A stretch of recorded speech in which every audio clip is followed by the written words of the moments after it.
Berjumpa lagi dengan Alif Mahdi, Master SOP.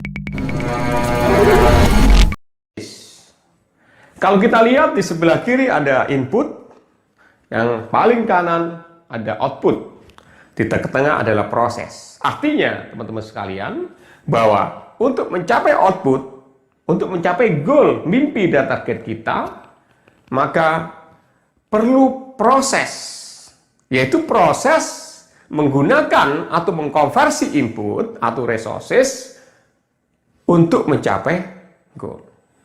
Silahkan subscribe channel video ini dan berikan pendapat Anda di kolom komentar di bawah video ini.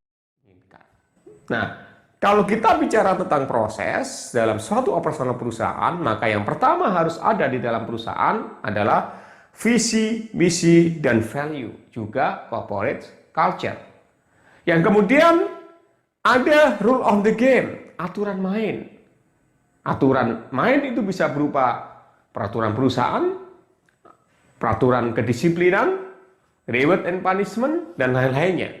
Maka suatu perusahaan setelah visi misi harus ada rule of the game atau aturan mainnya. Apa yang tidak boleh dan apa yang boleh dikerjakan. Dan kemudian setelah ada rule of the game, maka perusahaan membuat goal setting. Goal setting adalah target kita, mimpi kita. Setelah goal setting, kita buat strategi goal, bagaimana langkah-langkah untuk mencapai goal tersebut. Setelah kita buatkan strategi goal, maka strategi goal kita tuangkan dalam action plan untuk mencapai tujuan yang telah diharapkan.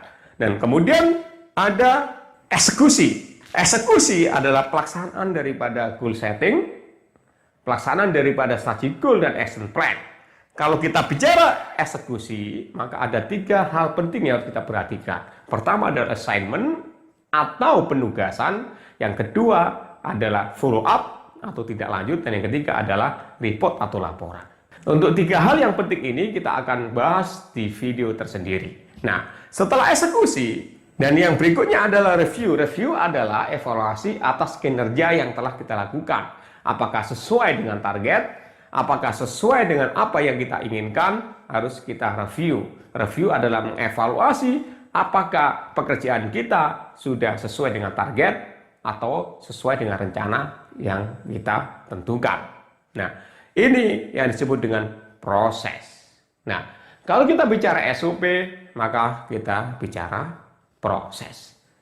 Di mana proses sekali lagi adalah mengkonversi resources atau input untuk mencapai goal atau output yang kita inginkan. Nah, sahabat sekalian, kita lihat di dalam slide ini ada resources, ada proses, ada goal. Ya, seperti apa yang saya jelaskan tadi bahwa untuk mencapai goal, sebuah perusahaan harus memproses atau mengkonversi resources sehingga goal yang kita tentukan, target yang kita tentukan, mimpi-mimpi yang kita tentukan itu bisa tercapai. Tetapi sahabat sekalian, banyak business owner atau leader terjebak pada menilai hasil, bukan menilai proses. Apa akibatnya jika bisnis hanya berorientasi pada hasil? Ciri-ciri bisnis yang hanya berorientasi pada hasil adalah tergantung kepada kemampuan individu, bukan sistem. Biasanya, bisnis yang hanya berorientasi pada hasil itu adalah tergantung kepada orang hebat 1 atau 2 di perusahaannya. Apakah itu ownernya, apa itu manajernya. Tetapi ketika si orang hebat ini tidak ada lagi di perusahaan, maka perusahaan menjadi down, menjadi collapse, mulai dari nol lagi. Apa? Karena dia tidak berdasarkan sistem, tapi mengandalkan suatu figur, suatu orang tertentu. Sedangkan orang tertentu ini bisa jadi suatu saat tidak ada di perusahaan kita lagi. Dan yang kedua, bisnis yang hanya berorientasi pada hasil itu biasanya pertumbuhan di awal sangat cepat. Namun kemudian melambat, dan fase berikutnya dia akan stuck dan berhenti. Kenapa pertumbuhan di awal sangat cepat? Karena apa? Bisnis yang berorientasi pada hasil biasanya tidak punya sistem. Maka apapun dia kerjakan, ketika ada peluang dia ambil, ada peluang diambil. Tapi kemudian berikutnya kecapean. Berikutnya kemudian menjadi disorientasi. Sehingga kemudian lambat laun bisnisnya akan menurun, stuck, kemudian berhenti. Ya, karena tidak ada pola, tidak ada sistem yang mengontrol dan mengendalikan perjalanan bisnis tersebut. Dan yang ketiga adalah kesulitan melakukan efisiensi dan perbaikan kinerja.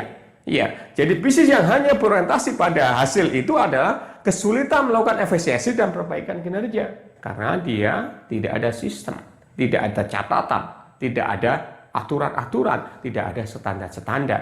Sehingga untuk mengevaluasinya sungguh sangat kesulitan. Ketika kita tidak bisa mengevaluasi, tidak bisa mereview bisnis kita, maka disitulah biasanya terjadi kebocoran-kebocoran, di mana efisiensi dan efektivitas itu menjadi taruhannya, sehingga bisnis kita tidak bisa berkembang dengan baik. Dan yang terakhir, bisnis yang hanya berorientasi pada hasil, itu biasanya sulit dikembangkan dan tidak dapat diduplikasi. Kenapa? Karena dia tidak punya sistem, karena dia tidak punya SOP. Bagaimana mengembangkannya? Bagaimana menduplikasinya? Yang menjamin bahwa perusahaan serta cabang-cabangnya itu bisa berjalan dengan baik. Sehingga akhirnya bisnis yang hanya berorientasi pada hasil akan bangkrut atau gulung tikar.